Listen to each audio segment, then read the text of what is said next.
Fala pessoal, seja mais uma vez bem-vindo ao canal Cultura Reformada. Eu sou o Pastor Ademir e você está em uma nova playlist do canal, a playlist Pregação Reformada.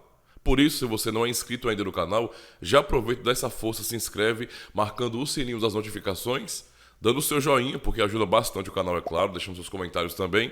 E é claro, se você gostar do conteúdo, recomenda para mais pessoas, tá certo? Compartilha com todo mundo que você conhece. Sem mais enrolação então, bora pra pregação, roda a vinheta.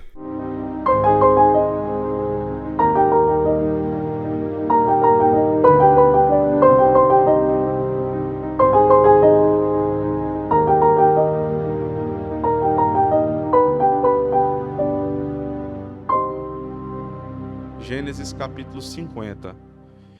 Então José se lançou sobre o rosto do seu pai e chorou sobre ele e o beijou.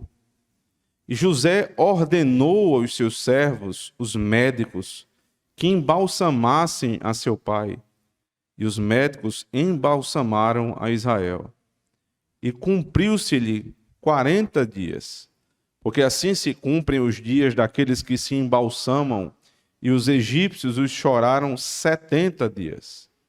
Passados, pois, os dias de seu choro, falou José à casa de Faraó, dizendo: Se agora tenho achado graça aos vossos olhos, rogo-vos que faleis aos ouvidos de Faraó, dizendo: Meu pai me fez jurar, dizendo: Eis que eu morro em meu sepulcro, que cavei para mim na terra de Canaã. Ali me sepultarás.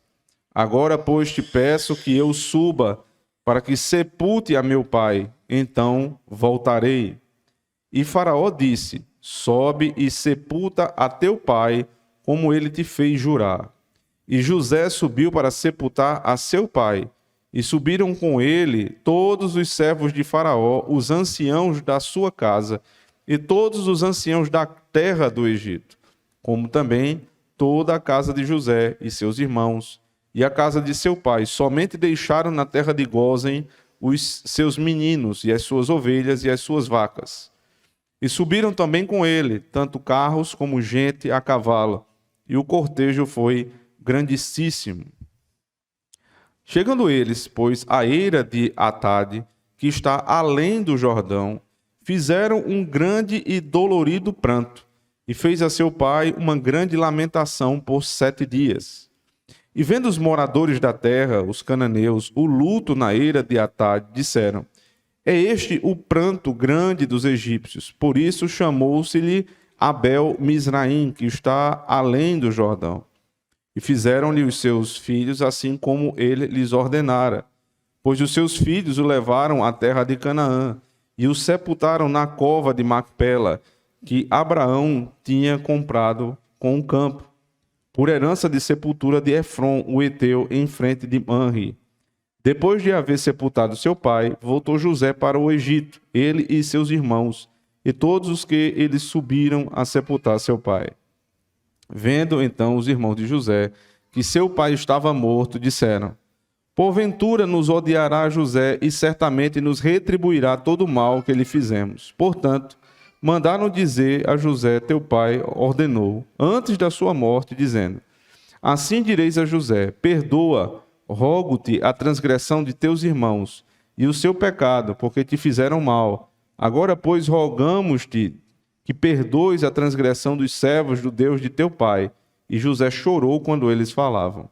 Depois vieram também seus irmãos e prostraram-se diante dele e disseram: Eis-nos aqui por teus servos. E José lhes disse: Não temais, porventura estou eu em lugar de Deus? Vós bem intentastes mal contra mim, porém Deus o intentou para bem, para fazer como se vê neste dia, para conservar muita gente com vida. Agora, pois, não temais, eu vos sustentarei, a vós e a vossos filhos. Assim os consolou e falou segundo o coração deles. Amém. Vamos orar ao Senhor, irmãos. Ó Deus, nós estamos diante da Tua palavra. Ela é suficiente para os nossos corações. Não precisamos, Senhor, ouvir a voz do mundo. Não devemos, Senhor Deus, ouvir a voz de especialistas da nossa época que rejeitam, Senhor Deus, os princípios da Tua palavra, mas ouvi-la em cada área da nossa vida e meditar nela, Senhor, e buscar a todo instante nos submeter à Tua santa lei, porque ela é viva, ela é sábia, Senhor. Como Tu disseste, Senhor Deus, em Deuteronômio aos Teus filhos, que povo é como esse povo, que tem uma lei como a lei de Israel?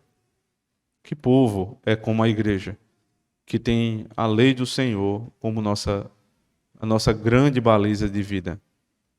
Ajuda-nos, Senhor Deus, a partir desse texto, termos mais sabedoria para sermos homens e mulheres bíblicos. Que as jovens, Senhor Deus, possam encontrar homens como Cristo na igreja. Que os homens, Senhor Deus, busquem nas mulheres aquilo que eles têm a missão de ser para elas. Eles encontrem, Senhor Deus, mulheres piedosas, ordenadas, Senhor Deus, submissas, mas que para isso eles estejam, em primeiro lugar, comprometidos com a sua própria masculinidade. E assim nós possamos, Senhor Deus, dar bom testemunho da Tua palavra. É o que nós rogamos ao Senhor nessa manhã. Amém. Não faz muito tempo, vocês devem ter inclusive acompanhado esse caso, que é um rapaz, né, filho de um grande cantor brasileiro, estava metido num reality show. Eu vi isso aqueles vídeos cortados, né, que o pessoal coloca no Instagram. E ele, Fiuk, o nome dele, ele, no final do programa, parece que teve uma discussão com alguém ali, e ele, para se desculpar a uma mulher, ele se desculpou por ser homem. Ele pede desculpas claramente por ser homem. Perdoe por ser branco, perdoe por ser por ter tantos privilégios, perdoe por ser homem. Isso você pode dizer assim, isso é um absurdo. Ninguém diz isso, não. Para que tratar isso na igreja? É porque o meu temor, irmãos, não é que alguém chegue aqui e peça perdão por ser homem. Apesar que a gente não deve nunca subestimar a loucura, até dos crentes. Mas eu acho que dificilmente isso vai acontecer no nosso meio. Algo tão aberrante assim. Mas o meu temor é que, se nós não tratarmos temas como esses, que não envolvem apenas os homens, porque eu preciso falar para as mulheres em primeiro lugar, são vocês que vão lidar com esses homens. Então, textos como esse que eu acabei de ler, não são textos que devem ser pregados apenas em convenções, em conferências, seminários para homens, não. Esses textos devem ser pregados para toda a igreja, para que o jovem, o homem, a mulher, todos saibam qual é o papel de um homem em casa, na igreja e no trabalho. E pensando nisso, irmãos, nesse tipo de loucura da nossa época, mais uma vez, né, você pode pensar, não, isso aí é uma coisa absurda, isso não vai acontecer, isso está muito fora da nossa realidade. Mas o pensamento, o princípio, ele vai sendo colocado. Essa é a maior maldade de todas, é quando você... Muitas vezes quem ensina não está completamente consciente do que está ensinando. Ele ouviu falar, ele leu num livro, ele replica. É por isso que na igreja você tem que ter maturidade, né? Quem vai pregar na igreja são chamados os anciãos, os presbíteros, experimentados, para que eles, com o passar dos anos, eles possam ter consciência não somente do texto em si, mas das implicações do que se prega. E aí, quando você tem consciência do que você ensina, você tem consciência das consequências do que aquele ensino trará para as pessoas que estão debaixo do teu ensino. Eu diria que a maioria das pessoas que falam sobre isso não tem consciência. Eles estão submetidos a um espírito da nossa época, a forma como deve se ver O homem, né? Então o homem ele vai se tornando cada vez mais efeminado sem perceber. E a efeminação que eu estou falando aqui não é que ele chegue ao ponto necessariamente de andar como mulher, né? Não é aquele absurdo daquele que já abandonou até o seu nome, não. Mas é a forma de lidar, são os pensamentos, é a forma de enxergar a esposa, a forma de chegar à vida. Veja, ele se casa, ele até tem filhos, ele tem desejo sexual pela mulher, mas ele é um ser efeminado. Desculpe por ser homem, é mais ou menos o que ele diz, sem dizer. Fiuk chegou ao absurdo de dizer. Muitas vezes nós dizemos sem abrir a boca. Dizemos sem abrir a nossa boca. Esse é um problema muito sério a ser tratado. Mas existe também o outro extremo, que a nossa sociedade ela sempre toma princípios bons e exaspera até que eles se tornem coisas ruins, porque você torceu a verdade. Então, entre o homem ser sensível em relação a algumas determinadas dificuldades da família, isso é uma virtude. Se pega a virtude e se lança ao absurdo até que essa virtude se torne um defeito. Aí o homem é sensível em excesso, efeminado. E o contrário, como se tenta combater, é um outro tipo de homem, que é o homem, aquele cara lenhador, né? O cara tá barba grande, fortão, tatuado, anda com um cachorro que tem cara de mal, mas ele é bruto, ele é cavalo. Aí ele bate no peito, não, eu sou macho. Mas ser macho, veja que nem o tema do sermão é macheza bíblica, mas é masculinidade bíblica. Sabe por quê? Porque o cachorro do lenhador também é macho. Então, assim, qual é a vantagem de ser macho?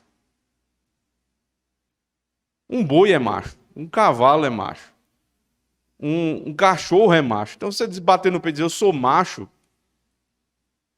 você só está descrevendo seu corpo. Agora, eu sou homem, aí a conversa é diferente. Então, a nossa baliza não é nem um homem efeminado, no sentido de ser sensível, nem a macheza, né, miserável que esses homens querem ter, né? Que é chamado hoje, né, de macho tóxico. Essas linguagens tolas da nossa época. Nós não estamos atrás de nenhum desses dois tipos de homem. Nós estamos atrás do homem como Cristo. Nossa busca aqui, nossa investigação é como ser um homem como Cristo, nem como José, inclusive. José é o nosso ponto de partida, não é o nosso ponto de chegada. O ponto de chegada é o homem que morreu na cruz. Mas como existem muitos conceitos aqui a respeito de José que nos fazem entender que ele era um homem que apontava para Cristo, nós começamos de Gênesis capítulo 50. Mas um texto que vai nos ajudar muito, eu diria, a completar essa ideia inicial, né, do que é verdadeira masculinidade, se você abrir comigo, por favor, o primeiro livro dos Reis, capítulo 2.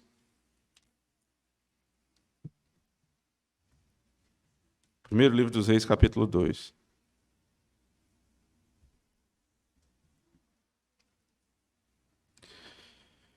E aproximaram-se os dias da morte de Davi, e deu ele ordem a Salomão, seu filho, dizendo: Eu vou pelo caminho de toda a terra, esforça-te, pois, e sê homem. Esforça-te, pois, e sê homem. Perceba que o contexto em que Davi diz isso ao seu filho Salomão é um contexto muito especial. Ele está prestes a morrer. Ele está no finzinho da vida dele. E esse é aquele tipo de cena que o filho vai levar para o resto da vida. Quantos filhos dizem, eu escuto, eu me lembro do que meu pai me disse naquele dia. Ouvir as palavras dos seus pais é sempre muito bom, sábio. Mas ouvir as últimas palavras do seu pai, isso vai lhe marcar para o resto da vida. Davi tinha muita coisa para falar para Salomão. Mas ele escolhe exatamente estas palavras e não somente isso. Veja, isso provavelmente foi uma cena particular entre pai e filho. Mas era tão importante que isso fosse dito aos homens de todas as gerações, que veio parar na Escritura. A Escritura, ela lida com muitas informações. E as informações que são escritas, registradas, são aquelas que nós realmente precisamos saber. E nós precisamos saber que um pai teve que dizer para o seu filho: esforça-te ser homem. Ser homem é ser viril. Essa palavra que nós usamos, né, virtude, vem da raiz vir, do latim homem. As virtudes são da raça humana, é verdade. Mas existem algumas virtudes próprias da masculinidade que não são da feminilidade. Por exemplo, para uma mulher se espera que ela seja mais paciente, que ela seja mais terna com os filhos, que ela desempenhe esse afeto, essa sensibilidade é mais feminina. Você vê que o homem é muito objetivo e a gente vai traçando a nossa vida e trabalhando e a gente não percebe as entrelinhas. Aí vem uma mulher e aí, irmão, ouça a sua esposa, viu? Ouça. Isso não quer dizer que você deve sempre ouvir e fazer o que ela está dizendo, mas você precisa pelo menos ouvir, porque há muita sabedoria nas irmãs, a sensibilidade delas. Ela diz: você não está percebendo isso aqui não, fulano disse isso, e isso aqui está assim, dentro desse contexto, você não viu. Aí você, rapaz, é mesmo, eu não tinha percebido isso. Sua mulher é tua auxiliadora. Ela tem virtudes que estão mais evidentes do que as minhas. Então, nestas virtudes, eu não vou nunca querer que uma mulher me ensine a ser corajoso, porque aí eu já estou derrotado. Mas a ser mais sensível, nesse sentido, eu preciso saber. E aí as virtudes masculinas sobre as quais um homem é formado. O homem é formado, homem. São coragem, força, liderança, decisão, proteção. Isso está mais ligado à natureza do homem. E Deus nos fez assim. O meu corpo é diferente do corpo de uma mulher. Isso é evidente. Isso é um dado da realidade. Não tem como você discutir. Os nossos músculos são maiores, né? Nosso peito é mais largo para respirar, mas para poder ter força para correr, para pular um obstáculo. Porque Deus sabe que esta é a natureza do homem. Mas como não está na minha natureza amamentar, então existe uma parte do corpo da mulher que se desenvolveu mais do que o meu, que produz o leite que o homem nunca vai produzir. É da virtude da mulher. E aí veja, o ato de amamentar, ele requer que a mãe ela segure a criança de um modo que o homem não consegue. Não tem como, não. Você pode morrer de tentar. Parece que encaixa, o bebezinho encaixa nos braços de uma mulher. E um homem é aquela coisa desajeitada, aquela coisa feia. Você vê a hora cair. Porque o braço longo demais não encaixa bem. Não foi feito para isso. É a mulher que amamenta. E o homem protege, lidera e toma as decisões da casa. Não tem como você brigar com isso. Agora, você já viu uma mãe chegar para a sua filha, na hora da morte, e dizer assim: Minha filha, esforça-te e seja mulher. Não tem. Uma mulher não diz para outra mulher, minha amiga, seja mulher. Não precisa disso, não há esforço da mulher em ser mulher. Mas um homem registrou isso, inspirado pelo Espírito de Deus, as palavras de um pai para o seu filho: esforça-te e ser homem. Sabe por quê? Porque não é natural ser este tipo de homem. É da natureza caída do homem se efeminar, meu filho. Então, você tem que construir a sua masculinidade todos os dias. Lutar contra o pecado que reside em você. E qual é esse pecado? É mais cômodo liderar ou ser liderado? É claro que é mais cômodo ser liderado. E aí, nas horas das decisões, você está cansado, você diz, não, resolva aí, mulher. Aí você abriu um espaço.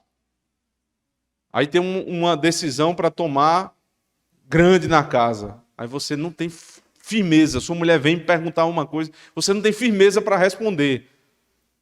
Aí você não pergunta a opinião, você passa a bola para ela. Você entra num casamento não como o provedor, mas como sócio, para dividir as contas.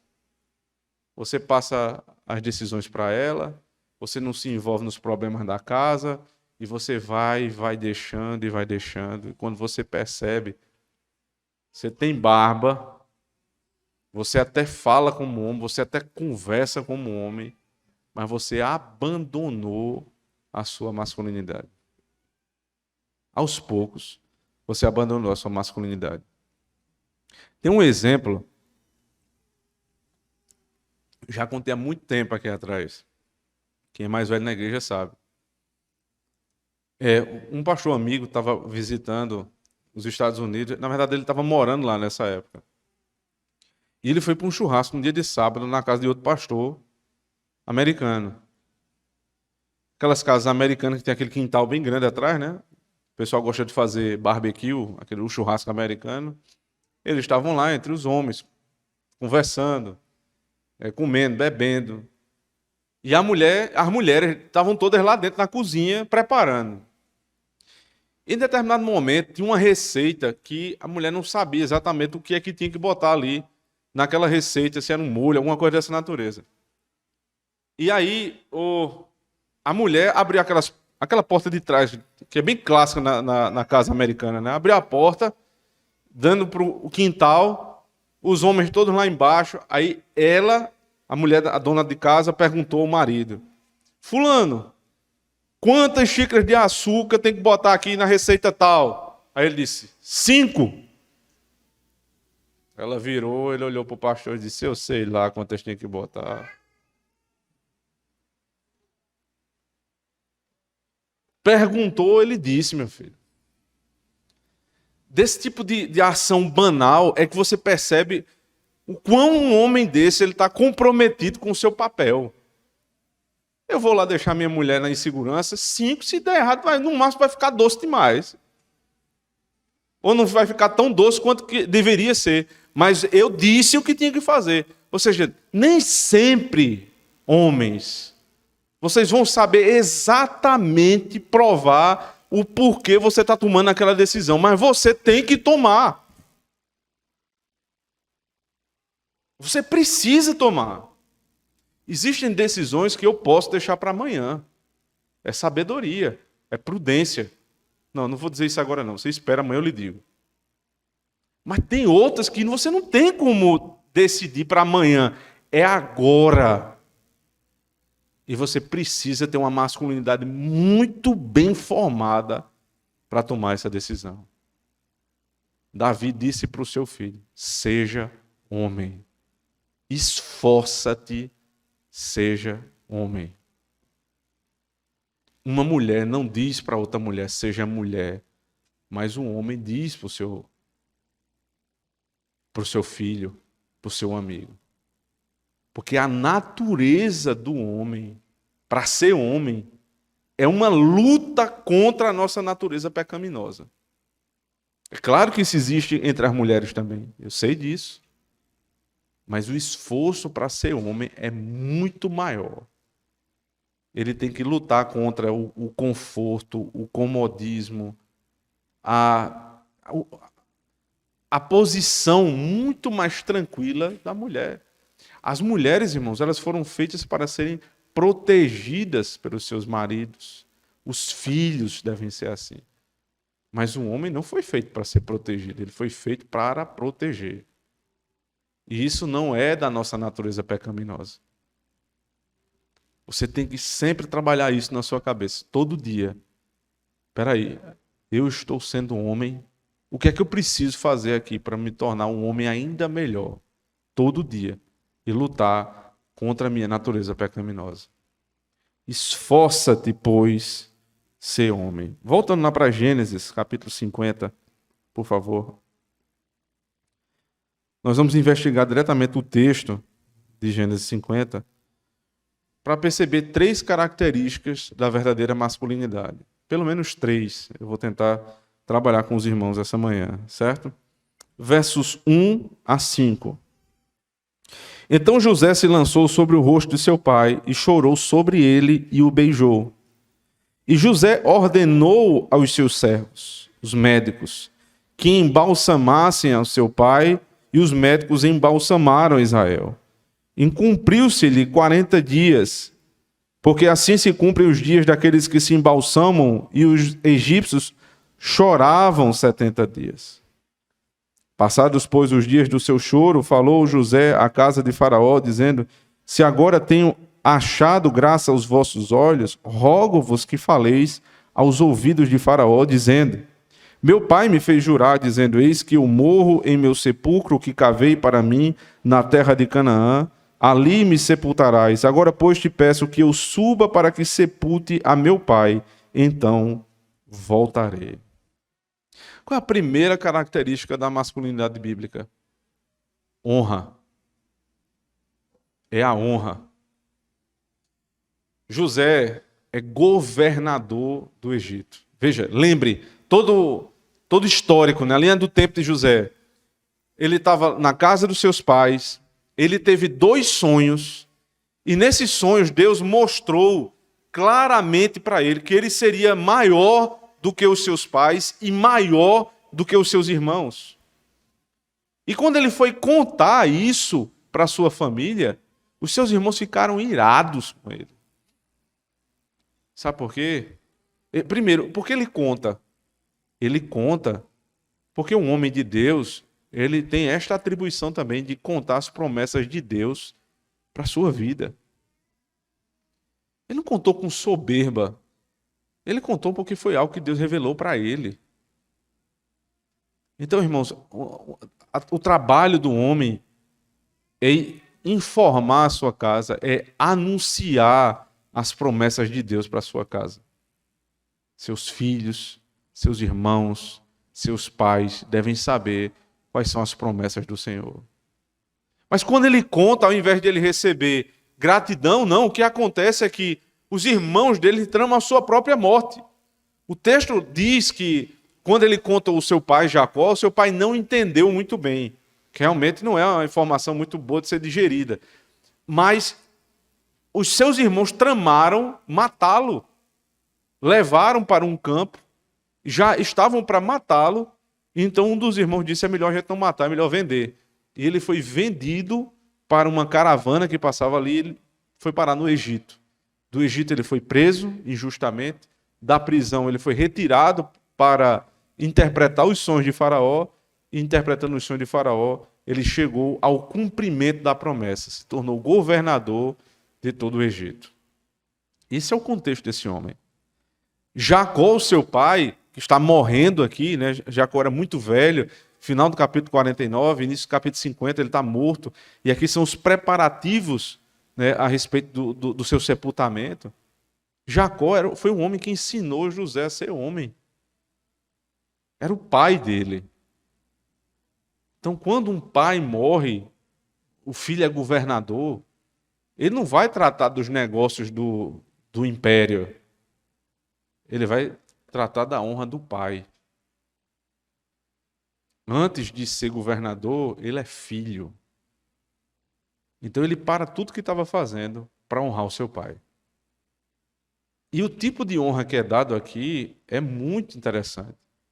Vocês percebem que o processo de embalsamamento era bem longo, né? Aqui no verso 3, e cumpriu-se-lhe 40 dias. Esse era o tempo que se levava para embalsamar uma pessoa. Tirar todos os fluidos, limpar tudo. Hoje é bem mais rápido, mas eram 40 dias. E durante 40 dias, o Egito inteiro chorava pela morte do pai de José. Mais adiante, vocês vão perceber, verso 8, observe comigo, como também toda a casa de José e seus irmãos e a casa de seu pai, somente deixaram na terra de Gósen os seus meninos e as suas ovelhas e as suas vacas. Quando eles partiram para o sepultamento, que não se deu no Egito, mas em Canaã, daqui a pouco eu explico por quê, toda a casa de Jacó, seguiu o cortejo, juntamente com os oficiais do Egito, com todas as autoridades do Egito, seguindo o cortejo do pai de José. José era um estrangeiro. José era um homem que não tinha a cultura egípcia na sua própria natureza. Como é que um judeu consegue tanta honra assim na morte do seu pai? Sabe por quê? Porque homens de verdade atraem o respeito de outros homens. Homens de verdade atraem o respeito de outros homens. O pai dele morreu. Pouca gente sabia quem era o pai de José, porque foi pouco tempo que Jacó morou no Egito. Foi só quando teve aquela fome muito grande. Não foram muitos anos. Mas o respeito que se tinha por José era tão grande que foi imputado também ao seu pai. A honra desse homem. Homens honrados, irmãos, muito difíceis hoje em dia. Homens que dão valor a essas questões de família. Meu pai morreu, eu paro tudo. Aí o pai disse assim, o pedido do pai, eu não quero, né, vocês viram aqui, veja no verso 5, meu pai me fez jurar dizendo, eis que eu morro e em meu sepulcro que cavei para mim na terra de Canaã, ali me sepultarás. Agora, pois, te peço que eu suba para que eu sepulte meu pai. O meu pai me fez jurar que ele não queria ser enterrado no Egito. Ele queria ser enterrado na sua terra, como vai ser dito lá no final do texto, junto aos seus pais. Eu quero ser reunido aos meus pais. Sabe o que é isso? Geograficamente, Israel está em cima, o Egito está embaixo. Preste atenção, todas as vezes que o Antigo Testamento for falar a respeito do Egito, ele diz, desceu para o Egito, subiu para a terra da promessa. Essa informação geográfica quer nos dizer o seguinte, isso é um estado de baixeza, de humilhação. É como se ele tivesse descido ao inferno. Agora ele vai subir para a terra da promessa. Quando esta informação é aplicada ao pedido, ao juramento que José teve que fazer diante de Jacó, sabe o que isso quer dizer? Jacó cria na ressurreição. É como se o corpo dele estivesse saindo ali das trevas e estivesse subindo para o céu, para a terra da promessa. Qual era o significado de Canaã? Canaã é a terra do descanso. Eu não quero descansar junto aos homens dessa terra. Eu quero que o meu corpo seja levado com a minha alma para a terra da promessa. Isso não é um pedido qualquer. Isso é uma honra muito grande. Homens, ensinem a fé verdadeira para os seus filhos e eles vão te honrar até a morte. José só aprendeu isso porque o pai ensinou. E o compromisso, veja, ele tinha jurado, mas o pai já morreu. Ele podia dizer, não, isso é besteira do meu pai. Isso é coisa de religiosidade antiga, tradicionalismo barato. Não, ele sabia exatamente o que o pai estava dizendo. No Antigo Testamento, as coisas eram feitas por rituais, por sacrifícios, por símbolos, porque elas apontavam para uma realidade. Chegando à realidade, a gente não tem mais esses símbolos, a gente tem Cristo. Mas estes símbolos apontavam para aquilo que eles criam. Jacó morreu crendo na ressurreição. Eu não quero o meu corpo aqui. Nós devemos educar os nossos filhos, em primeiro lugar, para que eles nos obedeçam não somente diante dos nossos olhos. É muito feio, né? Você tem que dizer para o seu filho: "Pois eu virei as costas, você fez o que eu disse que não faria. Eu disse a você, não faça isso. Eu virei os..." E isso já é uma derrota muito grande. Porque o que eu fico pensando é, na minha ausência, o que é que ele faria? Quer ir mais um pouco adiante? E quando eu morrer? Uma grande honra para os pais por exemplo, você tem um pai que começou do zero, cresceu, se desenvolveu, criou uma empresa, né? Ele se dedicou àquela empresa, a empresa cresceu, e a lógica natural das coisas é que o filho continue. A nossa sociedade é tão miseravelmente antinatural que os filhos não querem mais continuar os negócios dos seus pais. Eles querem um emprego, eles querem um concurso público, eles querem qualquer coisa, menos seguir a carreira dos seus pais. Isso é uma grande desonra. Uma grande desonra, uma falácia dizer isso. Ah, meu filho vai seguir a carreira que quiser. Ele não sabe, meu amigo, ele é um jovem. Jovem não tem nada na cabeça. É você que orienta para onde seu filho vai. Ele tem algumas habilidades, você vai, dentro daquelas habilidades, você vai dizer o que ele precisa fazer. Mas não seguir os nossos caminhos é grande desonra. Quantas empresas, irmãos, quando faleceu o dono, as empresas foram ser cuidadas por um conselho deliberativo de pessoas que não tinham nada a ver com a família. Não foi o filho que continuou. O filho honra o pai, não só até a morte, até após a morte.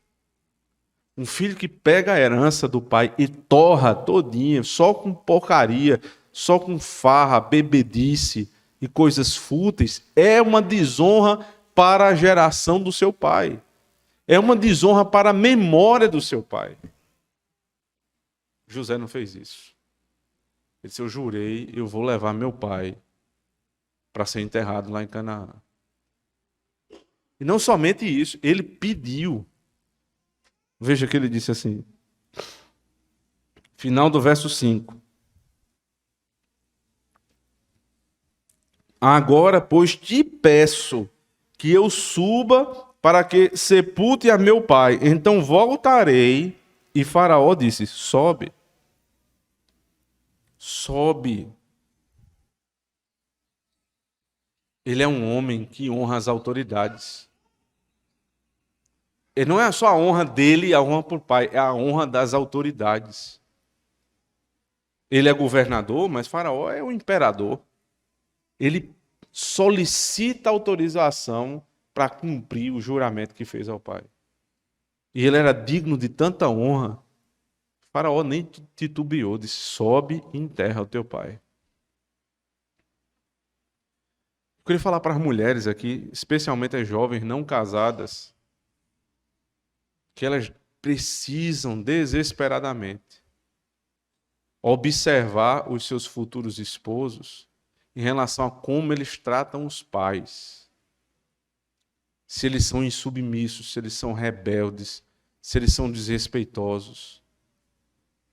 Aí você diz assim: mas eu não preciso ter medo disso, pastor, porque ele desrespeita a autoridade, mas no caso lá de casa, ele vai ser autoridade sobre mim. Sim, mas tudo tem a ver. Não existe bom líder que não saiba ser liderado. Essa ideia, né, de dizer assim: rapaz, eu sou líder, por isso eu não consigo aceitar ordem de ninguém. Você é líder porcaria nenhuma, você é um ditador. Os líderes sabem receber a autoridade do outro, reconhecer a autoridade do outro e se submeter. Quem é o nosso líder por excelência? É Cristo. É o rei da igreja. Mas ele olha para o pai e diz: eu fiz toda a vontade do meu pai. Eu me submeti a toda vontade do meu pai. A minha comida e a minha bebida é fazer a vontade do meu pai. Líder que não sabe ser liderado nunca vai ser um bom líder. Então não queira conversa com um homem rebelde, desobediente aos pais, desrespeitoso. Fuja desse tipo de homem. Primeira característica da verdadeira masculinidade é essa. Honra. Honrar os pais. Honrar as autoridades. Honrar a pátria. Honra a pátria. Esses dias, irmãos, nós temos visto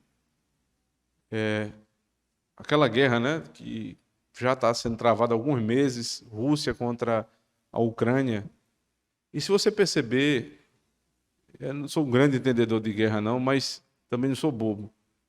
A Rússia não está tendo vida fácil, não. O negócio está complicado. Se você olhar os números do exército russo, se você olhar os números do exército ucraniano, você diz: isso aqui é batata, isso aqui eles vão tomar conta desse país seco aqui em um mês. E não está sendo bem assim, não. O negócio está duro. Sabe por quê? Porque eles encontraram homens do outro lado. Eu vi, inclusive contei aqui para os irmãos, mais de uma cena de um homem beijando sua filha, sua esposa, entrando no ônibus para ir embora defender o seu país. Defender sua nação. Estão invadindo a minha terra. Irmãos, esse princípio de pátria, família, religião, isso tem tudo a ver com nossa fé. Pátria, família e religião, elas andam juntas, são valores de uma sociedade. Quando você deixa se perder, o sujeito miserável está entrando no teu país, você, não, eu vou me render porque o exército dele é maior. Acabou a honra de uma pátria dessa. Morre todo mundo, mas a gente morre sendo homem. Homem, não homem de geleia, homem como rocha, como rochedo. Tem de morrer? Para que servem os homens? Para cuidar dos fracos e das mulheres. Os fracos entram inclusive as crianças. Mulheres, crianças e os fracos. Se todo mundo no país for fraco, ou for mulher, ou for criança, quem vai defender? Ou se você permite que isso aconteça, irmãos, que as virtudes, a memória da tua terra, do teu país, da tua... Veja, teu pai morou aqui, teu avô morou aqui, teu bisavô morou aqui. Entrar nessa terra é desonrar todo mundo de uma vez só. Não tem como você chegar e dizer, não, vamos fazer as pazes aí, vamos ajeitar aqui, deixa para lá esse negócio de OTAN, a gente fica por aqui mesmo. Isso é desmoralização para o homem. Do mesmo jeito que o homem não deixa ninguém entrar na sua casa. Homens, criem seus filhos para serem protetores desde cedo. Sabe o que é que o seu filho brinca? Compra uma arma de brinquedo para ele, dê para a mão dele. Aí, mas meu filho vai ficar violento. Aí você ensina para que ele usa, meu filho. Você dá uma faca para o seu filho também cortar a carne. Ele podia cortar o seu bucho, mas ele não corta por quê? Porque você diz, não faça isso. É uma arma também. Você não tira, não tem estatuto do desfaqueamento. Não existe. Porque a faca, ela vai ser endereçada àquilo que ela serve. Cortar o pão, passar a manteiga. Aí você dá uma arma para o seu filho. Vamos brincar aqui, meu filho. Vou lhe explicar como é. Aí você vai brincar com ele. Ó, se entrar um ladrão aqui, você atira nele. Porque vai fazer mal à mamãe e aos seus irmãos. Cresceu mais um pouquinho, você compra uma espingarda daquela de... Como é o nome daquela espingarda? Espingarda que brinca aqui quando tem feriado. Né? Que Chumbinho. Vai ensinar teu filho a atirar, vai ensinar para que serve atirar. Vai explicar em que momentos ele deve usar. Aquelas brincadeiras de briga, né? Do pai com o filho. Meu pai fazia muito isso. Às vezes ele dava uma erradazinha assim, era lona. Mas a gente brincava assim. E toda vez que a gente se enfurecia e queria bater mais, sabe o que o pai faz? Só segura a mão e dá um apertinho assim com mais força e diz: eu estou brincando com você. Não venha dar uma de valentão, não, que você não aguenta comigo. O homem que é homem de verdade, ele tem um controle da sua força. Ele vai brincar com o filho, ele sabe que se ele der um murro no filho, o filho acaba. Mas ele não vai fazer isso por quê? Porque ele tem a capacidade de moderar a sua força. Você precisa ensinar isso para ele. Sua força, meu filho, não é para bater no seu irmãozinho, é para defender se alguém for bater nele. Se alguém for bater na sua irmãzinha. Se alguém for fazer mal à mamãe. É você que tem que fazer isso. E nesse momento você usa toda a sua força. Mas eu não estou usando a força. Está vendo? Eu estou segurando o teu braço. Isso é honra. Honra pela casa, honra pela família, honra pela igreja. Defender a igreja. Não se juntar com outras pessoas para falar mal da tua igreja. Tua igreja é o teu lugar, irmãos. Não se honra mais na igreja. Qualquer motivo hoje é motivo para se trocar de igreja. Teve uma raivinha aqui, corre para ali. Teve outra ali, vai para outro canto. Não existe mais esse sentimento corporativo de dizer: nós temos problemas, é claro que temos, vamos resolver. E quem são os culpados disso acontecer? Vocês, homens desonrados, que permitem que isso aconteça. Agora, se você não permite, aí sim, você é um homem de honra. Você trata os problemas da sua casa. Consequentemente, você trata os problemas da igreja. Segunda característica do homem, primeiro é honra. A segunda é moderação das afeições. Honra e moderação das afeições. Veja, capítulo 50, verso 15. Vendo então os irmãos de José que seu pai estava morto, disseram: porventura nos odiará José e certamente nos retribuirá todo o mal que lhe fizemos. Portanto, mandaram dizer a José: teu pai ordenou antes da sua morte, dizendo: assim direis a José: perdoa, rogo-te a transgressão de teus irmãos e o seu pecado, porque te fizeram mal. Agora, pois, rogamos-te que perdoes a transgressão dos servos do teu pai, do Deus do teu pai. E José chorou quando eles falavam. José chorou quando eles falavam. Primeiro eu quero dizer uma coisa para lhe chamar a atenção. Homem não chora. Homem não chora. Aí você vai dizer: mas pastor, o senhor acabou de ler que José chorou. Você está dizendo que José não é homem? Não, estou dizendo que homem, via de regra, não chora. Jesus chorou. Em João capítulo 11, vocês perceberam lá na morte de Lázaro, quando ele se chega diante do sepulcro de Lázaro, ele chora. José chorou pelo menos 2 vezes nesse texto. Se você olhar o comecinho do texto, só fala de choro. Então José se lançou sobre o rosto de seu pai e chorou sobre ele e o beijou. 2 ocasiões onde José chora. Quando o pai dele morreu e quando ele viu que a providência de Deus estava cumprindo as promessas. Meu pai chorou, meu pai morreu. Qual é a minha reação? Eu choro. Isso é normal, é natural. Ele está vendo um grande milagre. O sonho que ele recebeu do Senhor há muitos anos, que todos riram da cara dele, ficaram com ódio dele, o venderam. Toda a trajetória de vida estava passando diante da mente de José ali, quando ele viu os seus irmãos pedindo pelo amor de tudo, usando até o nome do pai morto, teu pai disse que você deveria nos perdoar por aquilo que fizemos.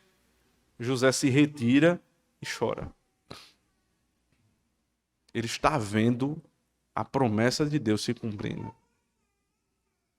Agora, se você chora por tudo, meu filho, ao invés de você ser um homem rochedo, né, honrado, você é um homem de geleia. E é isso que a nossa sociedade quer. Fazer com que a gente chore por tudo. Aí fica com essa conversinha. Não, homem também chora, isso é besteira, isso é machismo. É machismo nada. Isso é da natureza do homem. Homem não chora e ponto final. E se você chora por tudo, controle-se.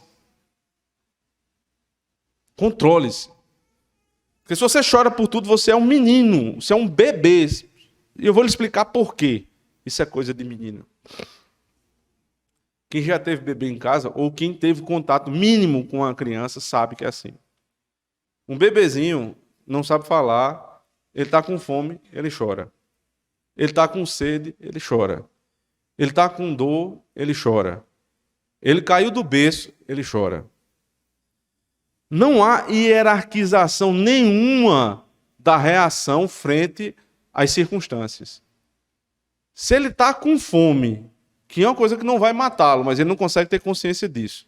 Ou se ele cai do berço, que pode realmente matá-lo, ele tem exatamente a mesma reação, choro.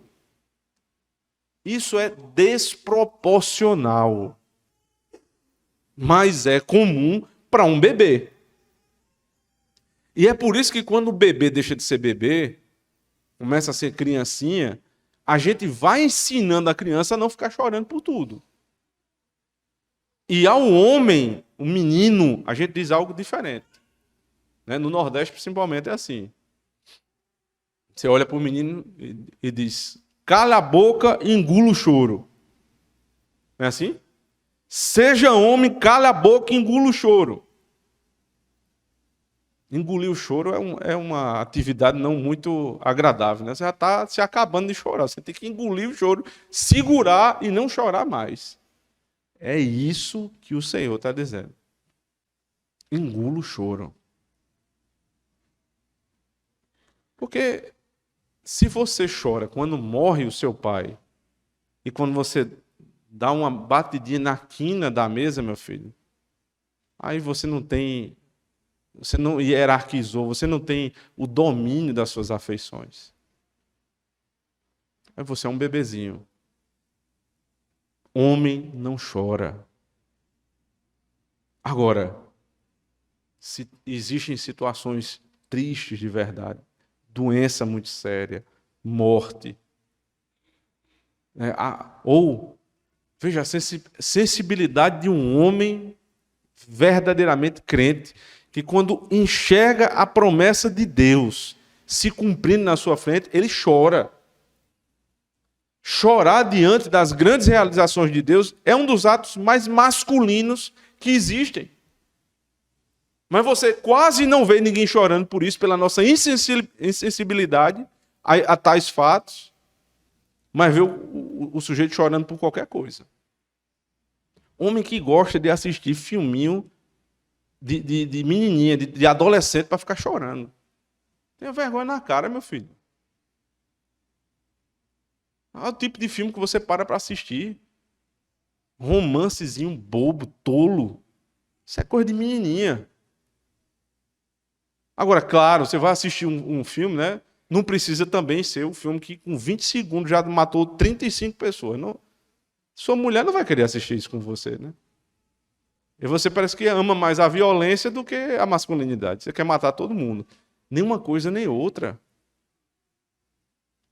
Você vai... O que você procura? Você procura assistir algo que traga virtude para a sua casa. A gente assistiu uma série, né, há um bom tempo, The Crown, sobre a coroa inglesa. E ontem a gente voltou a assistir só para mostrar algumas partes. A gente foi passando e mostrando algumas partes do império. O que é um rei, para vir poder ter essa noção. O rei, a rainha, a reverência, o respeito, né, a ordem, a liturgia das coisas, para que ela pudesse enxergar isso. Sei que ela não vai captar tudo. Nem imagino, nem eu captei tudo, certamente. Mas isso vai moldando o imaginário da criança. Aprender o que é autoridade, o que é reverência. É por isso que chega no culto, meu amigo, você bota o guri na frente de uma danada de uma televisão. O dia inteiro, durante a semana. Um monte de luz, cores e mais cores, aquela coisa frenética, frenética, frenética a semana todinha. Aí você quer que o coitado fique sentado olhando para a minha cara 2 horas seguidas. Não vai ficar. A vida toda frenética, aquela coisa agoniante. Eu já tentei parar para ver um filme, esses desenhos. Não tem que assistir mais, não. É frenético o ritmo. Isso vai mexendo com a criança. Você precisa mostrar a ela a moderação, a reverência, o respeito, a ordem das coisas. A verdadeira masculinidade, ela modera os nossos afetos.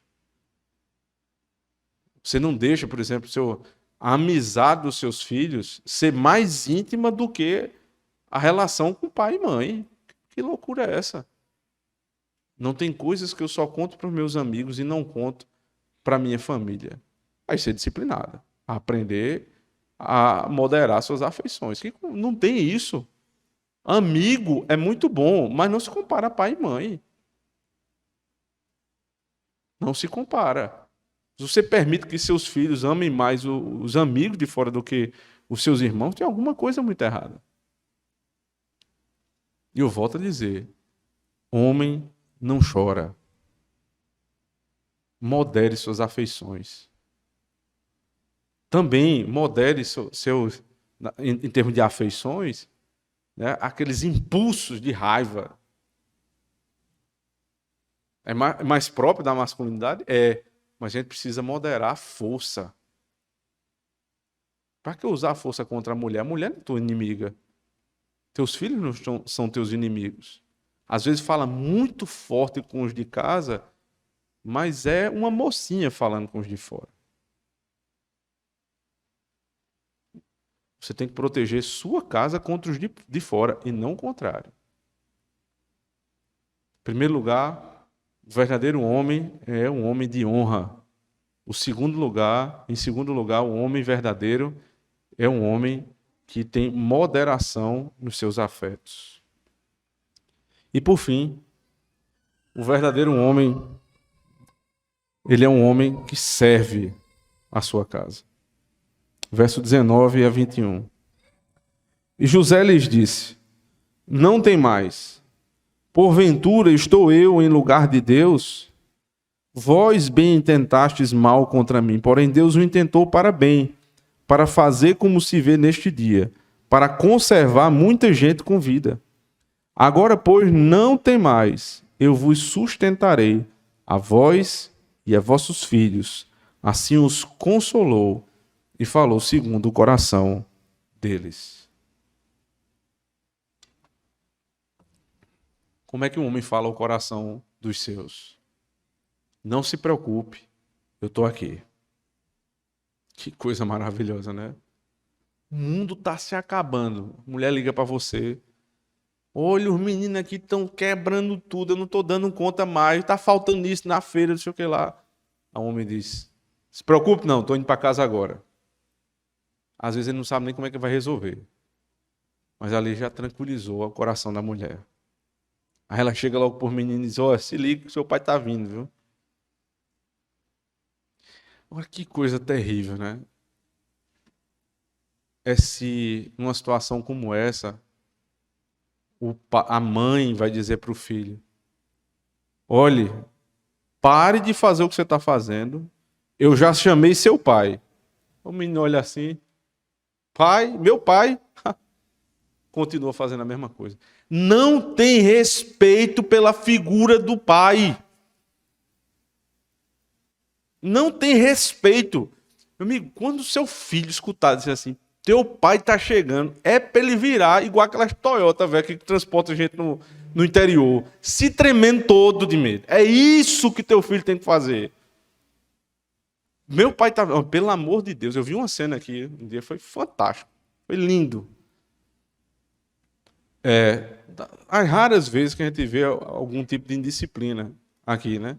Algum tipo de... Não estava fazendo o que o professor estava mandando. Vai brincar com outra menina e você fica aquela agonia. No Nox Kids, né? Na escolinha. Aí Cecília vinha brincando, aí o professor disse: Cecília, eu vou contar pro seu pai, viu? Ele disse que a feição dela mudou assim. Meu pai? Aí, sim, faça isso não. Olha, eu não estou fazendo nada demais, não. A primeira coisa que ela, quando viu o pai chegando, correu e disse: olha, papai, ó, hoje, tudo certo. Morre de medo do pai. É assim que tem que ser. Eu vou chamar seu pai. E quando o pai chega, resolve. Tá todo mundo no seu lugar, as coisas voltam para ter ordem dentro de casa. Ele está sempre disposto a servir a família. Aqui foram os irmãos de José.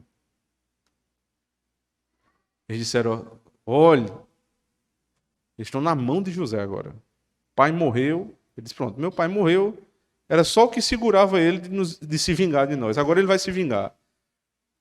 Seu pai disse antes de morrer que você deveria nos honrar. Que você não pode fazer mal contra nós. Nós somos seus irmãos.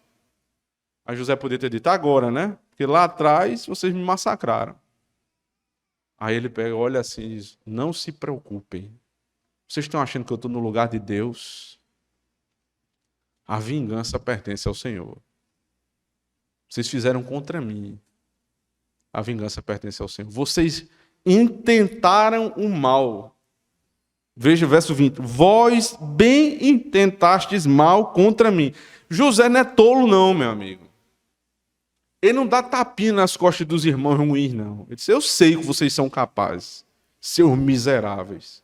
Vocês fizeram mal contra mim. Porque o homem hoje, quando você vai pedir desculpa, ele: não, foi nada não. Foi sim, você fez uma desgraça grande, você quase me matava. Não se faz isso. Mas, aí vem o mais. Porém, Deus intentou o bem. Para que Deus fez o bem para mim? Para fazer como se vê neste dia, para conservar muita gente em vida. Ele está dizendo: a minha quase morte é o motivo do sustento da vida de vocês hoje.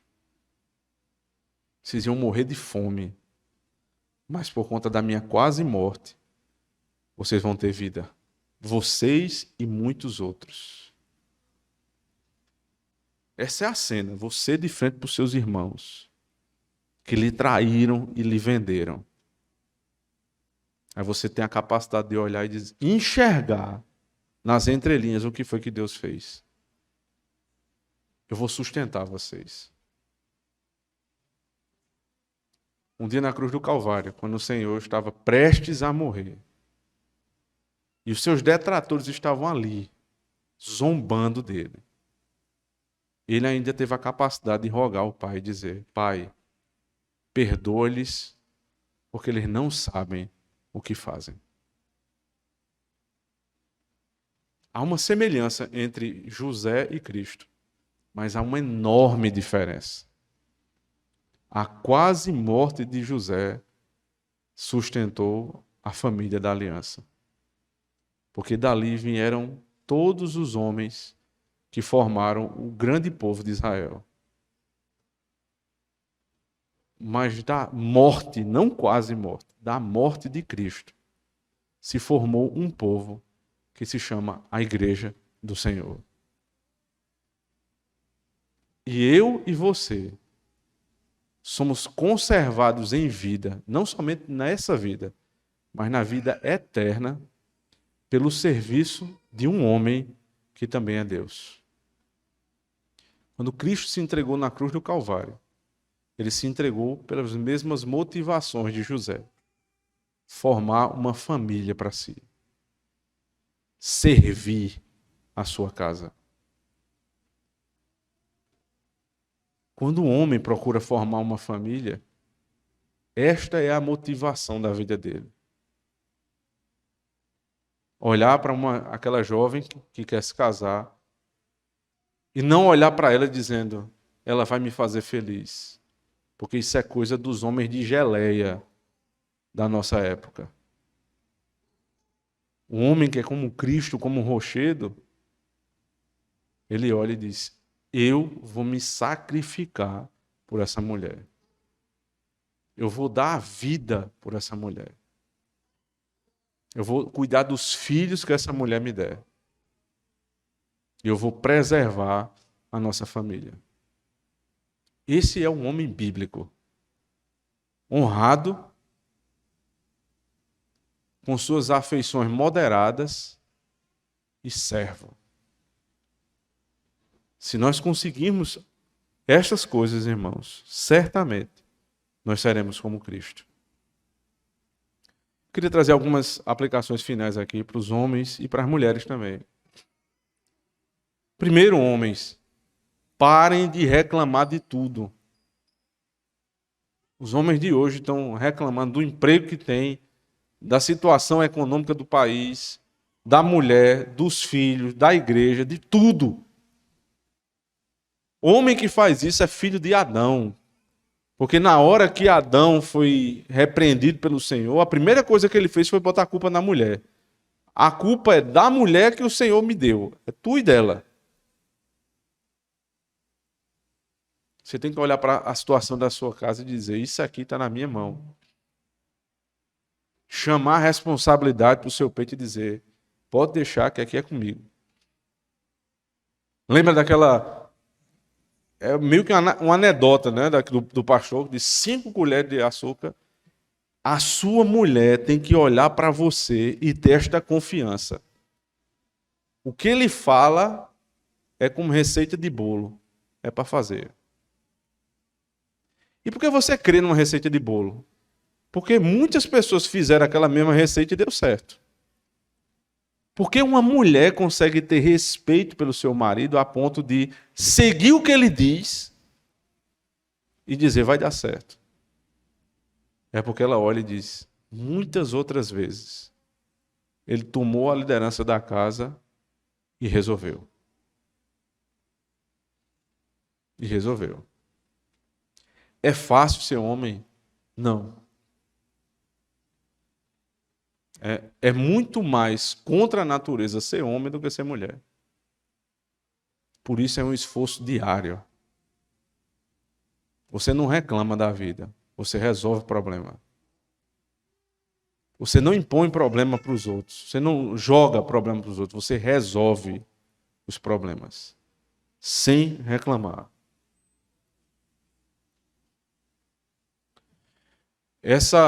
Para terminar, né, essa cultura de tudo alguém tem que fazer para mim. É a cultura que faz a mulher acabar tomando conta da casa. E aqui eu queria falar com as mulheres. Não é porque o seu marido não tem todas essas qualidades tão evidentes, que elas não estão tão evidentes assim para você, que você vai tomar o lugar dele. Não faça isso, não. Ajude o seu marido. Se percebe uma fragilidade dele em relação à honra, à moderação nas afeições e ao serviço, sem dizer nada, com a sabedoria feminina que só as mulheres têm, ajude o seu marido. Ore por ele, incentive-o, elogie-o quando for necessário, para que esse homem bíblico vá se formando. Agora, falando para os nossos filhos, aí envolvem pais e mães. Eu quero muito, irmãos, ter o privilégio de ter um filho homem. Quero mesmo, porque é um trabalho diferente de ter uma filha mulher. Tem muita coisa que eu privo Evinha de fazer, porque não é próprio da natureza de uma mulher. Inclusive as roupas, o jeito, é toda aquela coisinha bem, né, bem organizadinha. Mas um homem, filho homem, você tem um filho homem, pequeno, bota ele para brincar na terra. Lembre-se, o homem veio da terra. Deixe ele pular, deixe ele correr, deixe ele sair explorando as coisas ao redor dele. Isso é coisa de homem. Não tolha a natureza masculina dos teus filhos. Incentive a luta, né? Se você puder, bota ele para fazer esporte competitivo. Não bota para fazer musculação, não, que é coisa de gente que não tem muita inteligência na cabeça, para não dizer outra coisa. Tem uma hora lá na frente, quando seu filho já está maior, a gente precisa, né, por conta da idade, tudo, fazer musculação, tudo bem. Mas tem uma hora na criança que não é para estar fazendo musculação, não. É para ir jogar bola, fazer esse tipo de esporte que é competitivo. Incentivar esse espírito de luta, de ganhar. Ganhar. O incentivo é a ganhar. Perder é do jogo. Mas seu filho tem que ganhar. Aí você aprende, ensina ele a como perder também.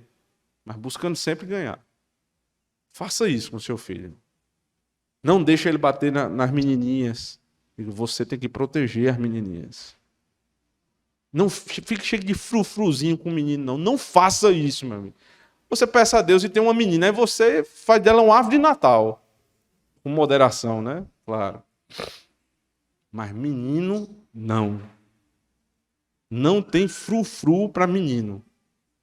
Se você começar com muita coisinha, muito detalhezinho, muita besteirinha, seu filho vai ficar efeminado. E seria uma grande desonra para esta igreja um homem efeminado.